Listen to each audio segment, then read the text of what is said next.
Bonjour à tous, aujourd'hui nous allons parler de la course à pied.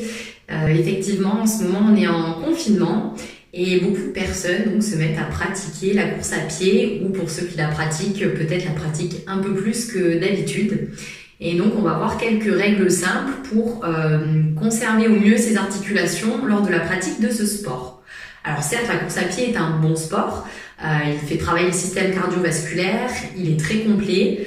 Mais s'il est mal pratiqué, comme c'est un sport impactant, il peut y avoir quand même des blessures ou des conséquences sur votre corps. Alors premièrement, le choix des chaussures.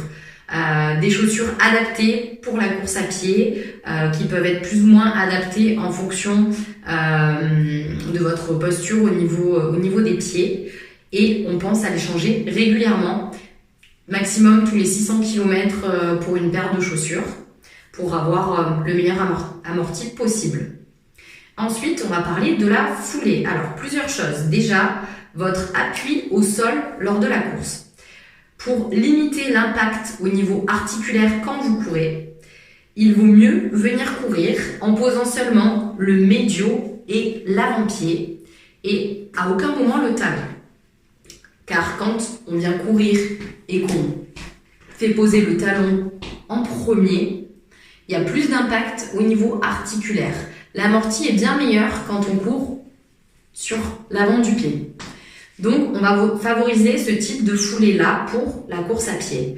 Pour les personnes qui n'ont pas l'habitude et qui courent habituellement en posant d'abord le talon, ne changez pas vos habitudes du tout au tout de suite. Faites-le de manière progressive, sinon vous allez avoir vraiment beaucoup trop de courbatures au niveau des mollets, voire risquer des tendinites ou des déchirures au niveau du tendon d'Achille.